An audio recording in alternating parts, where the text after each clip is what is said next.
રોજ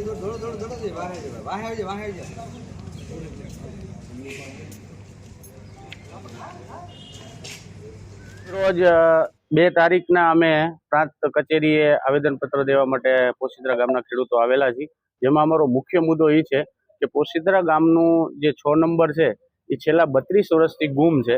એની અનેક વાર રજૂઆતો ઉચ્ચ અધિકારીઓને અનેક જગ્યાએ કરેલી છે, પણ હજી સુધી કોઈ નિરાકરણ આવતું નથી.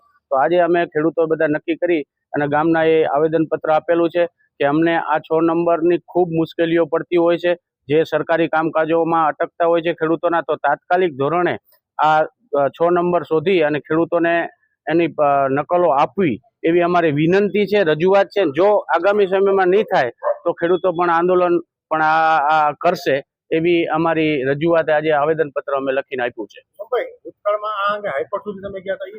એ હાઈકોર્ટ સુધી ગયા હતા. એ ગુજરાત મેરીટાઈમ બોર્ડનું સંપાદનની જે પ્રક્રિયા હતી એ બાબતની હતી, અને એ સમયે પણ અમારો આ સાથે આંદોલનમાં બેઠા હતા ત્યારે મુદ્દો હતો કે 6 નંબરનો રજીસ્ટર ગુમ થયેલું છે. તો એ સમયે પણ અમને આશ્વાસન આપેલું હતું મામલતદાર સાહેબે અને પ્રાંત સાહેબે કે ભાઈ અમે આ તમને ચોપડો છે શોધી અને એની નકલ પ્રોવાઈડ કરશું. આના કારણે તમને